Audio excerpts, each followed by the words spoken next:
Naquela noite, Umisok perguntou ao marido que se revirava na cama: "E se for mais uma menina, o que você faria?" Ela esperava ouvir: "Como assim? O que eu faria? Menino ou menina, vamos criar com amor." Mas não houve resposta. "Hein?" Ela insistiu. "O que você faria?" Ele se virou para a parede e disse: "Fique quieta e durma. Não dê ideias ao diabo."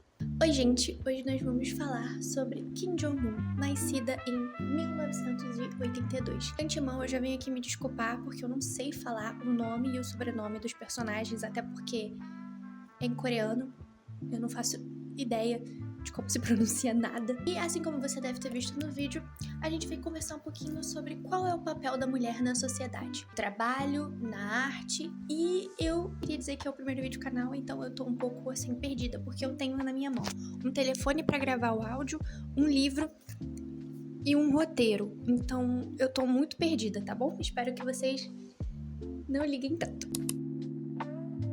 O livro Kim Jong-un traz uma pauta antiga, mas muito atual. Uma mulher que larga o seu trabalho para cuidar do seu filho recém-nascido. Isso não é algo absurdo, não é algo fora do comum, na realidade é a realidade de muitas mulheres, inclusive no Brasil, não precisa ir para a Coreia para ver isso. Entretanto, ao decorrer da história, a gente vai observando, analisando o colapso mental que a personagem principal cai, né? Ela cai, ela vai caindo e vai ficando doida. Ela escuta dentro da sua própria cabeça vozes de mulheres vivas e mortas. Esse livro conta um pouquinho mais sobre o universo feminino de uma forma realista e crua, essa romantização da dor feminina, o que a gente vem acompanhado muito no BookTok, aqui no YouTube, enfim, a dor feminina vende muito. Essa imagem da mulher doente mentalmente, em colapso, constantemente nervosa, com problemas psicológicos e que não se trata, mas procura outras mulheres na internet que, assim como ela, tem esse problema e, em vez disso se tornar um problema, torna uma identificação. Isso é muito contraditório porque a maioria dos livros usados pra isso são livros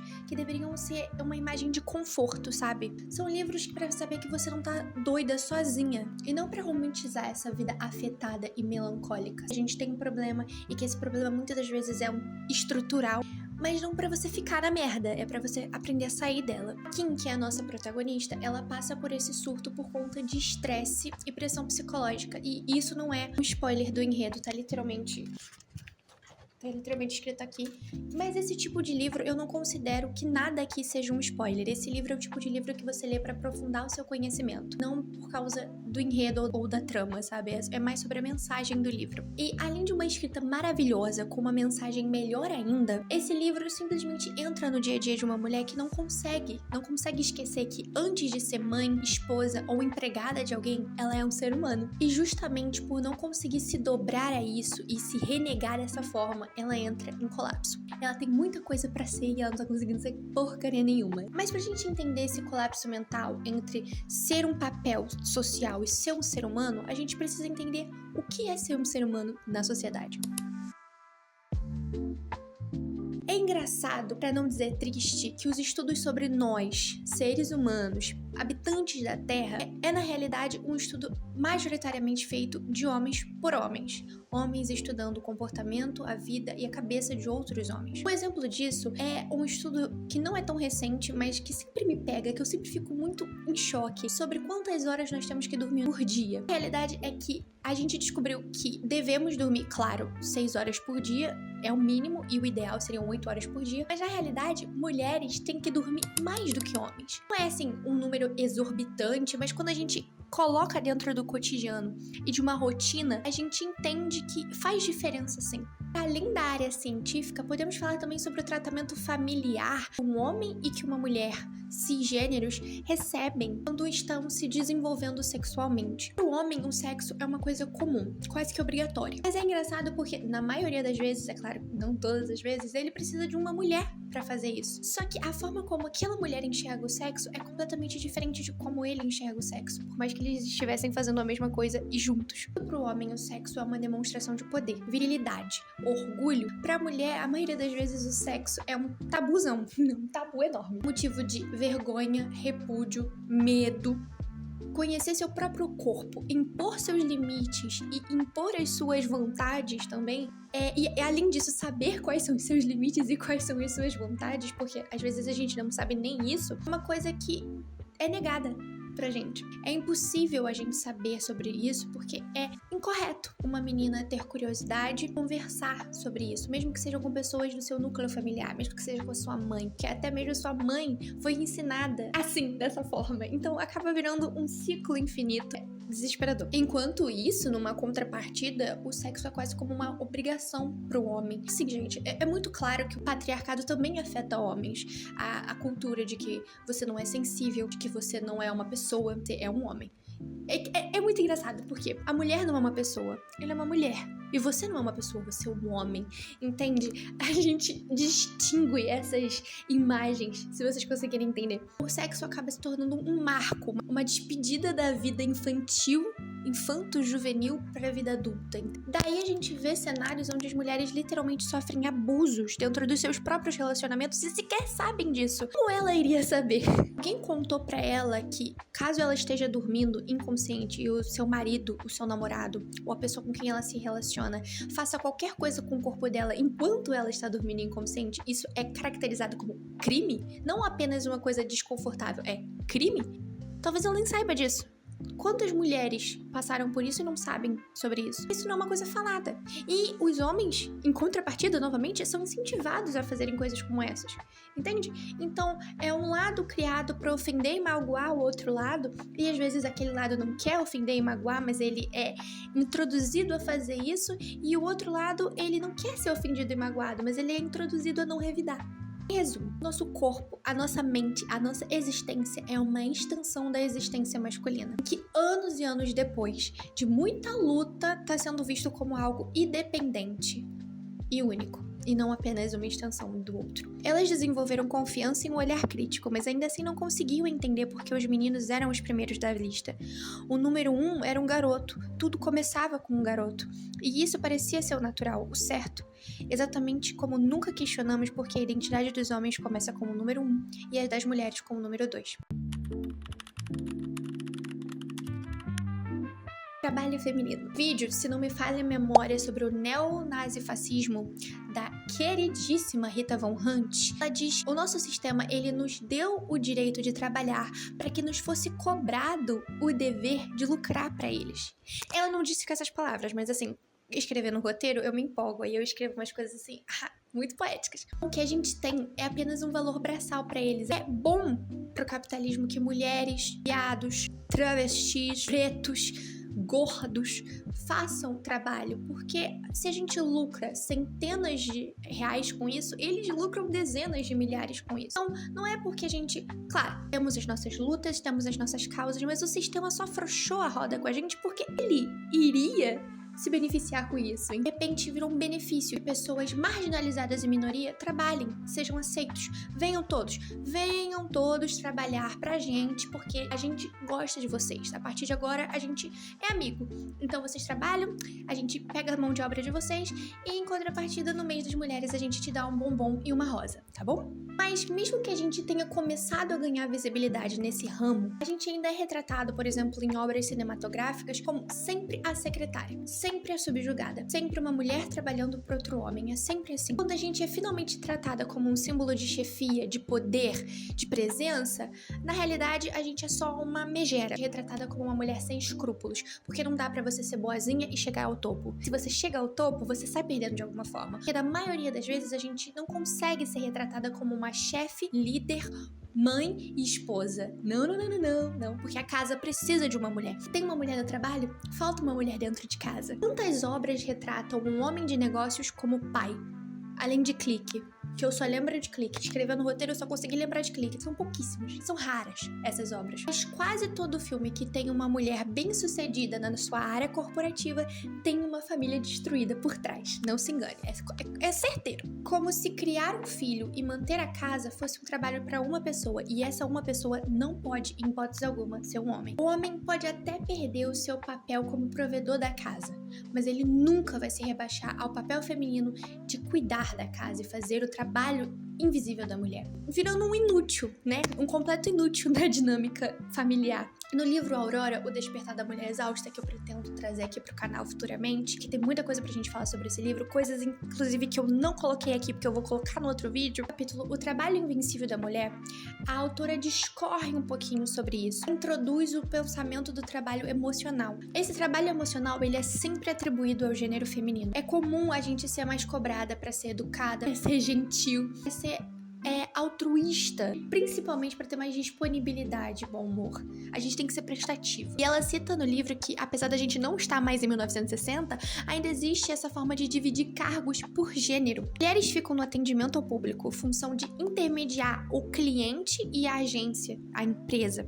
Aí, de novo, a gente cai no limbo da secretária. Quantos filmes você já assistiu em que a secretária, na verdade, era um homem? E eu não tô falando assim de ajudante, não, eu tô falando de secretário, aquele que senta, aquele que atende o telefone, que prepara café e entrega na mesa. São poucos os filmes em que um homem é retratado com essa posição de servir o outro homem. E parece que isso é estendido a um âmbito familiar. Além de lavar a louça, temperar um feijão ou pentear o cabelo da filha, a mulher tem todo um trabalho emocional que sustenta a casa, que é primordial. Tipo, quando o pai briga com a filha, é a mãe que intermedia a situação. Quando o filho tá passando por algum problema na escola, talvez não seja a mãe que vá falar com o filho, mas ela com certeza vai falar pro pai falar com o filho, porque essa atitude não parte do homem. E é claro que existem bons pais que fazem o mínimo pelo emocional e pelo estrutural da casa, né? Mas, assim, se a psicóloga da família resolve virar enfermeira, arquiteta, advogada, quem desempenha esse papel dentro de casa? O homem? Não dá.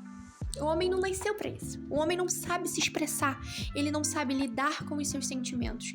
Eles não foram criados pra isso. Lembra como eu te disse que o patriarcado ele não ofende e não reprime só as mulheres? É claro que a gente sofre mais com isso. Essa repressiva também vem pros homens. E muitos homens sentem essa repressiva, em vez de colocar a culpa no sistema, botam a culpa da mulher. Como se a gente já não tivesse problema demais. E já que o homem não consegue desempenhar esse papel cai na mão de quem? No colo de quem?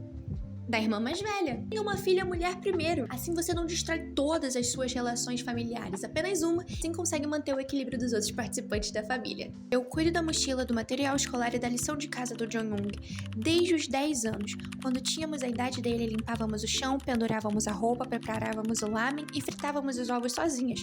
Ele é o mais novo.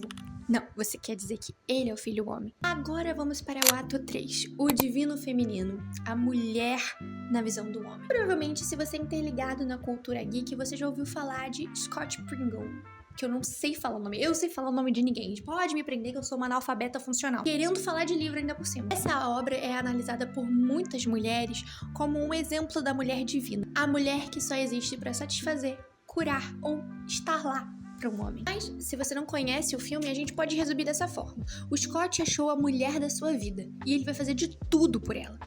Só que ele nem conhece ela. E nem a gente, porque ela é uma personagem completamente construída pra ele. O que ele sabe sobre ela, ele romantiza. O que ele ainda está descobrindo, ele idealiza. E o que ele não sabe, ele constrói na cabecinha doida dele. E isso a gente pode ver muitos personagens masculinos como Scott Pinguim. A mulher divina é a mulher sem problemas. Os problemas delas não importam, porque elas reprimem os seus problemas.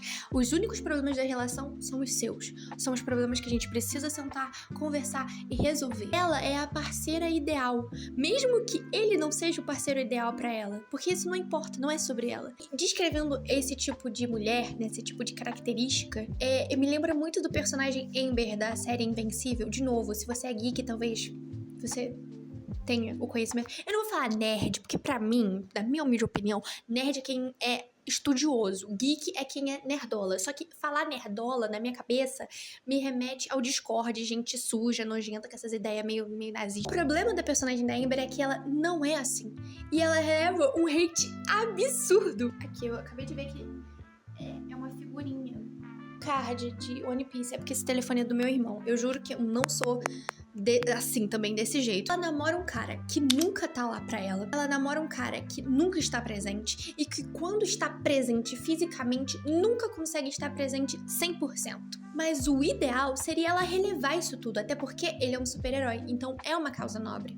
Mas por mais que seja uma causa nobre, ela precisa renegar os sentimentos dela? Ela não pode se sentir sozinha? Você ia gostar se a sua namorada passasse 24 horas por dia longe de você? Porque ele já passou vários momentos longe da personagem, tipo assim, meses até. E ela não tinha o direito de ficar chateada com isso? Ela é uma personagem tão ruim assim por ter sentimentos? Ser uma personagem real? Uma mulher real? Não defendendo, porque eu sei que ela é uma personagem muito chatinha na primeira temporada. Eu não sou maluca, tá, gente? Ela é chatinha mesmo. No começo ela é chata. Mas depois você começa a entender que... Gente, como assim você ia aceitar? Eu não ia aceitar. O roteirista podia tratar ela como essa mulher, a mulher ideal.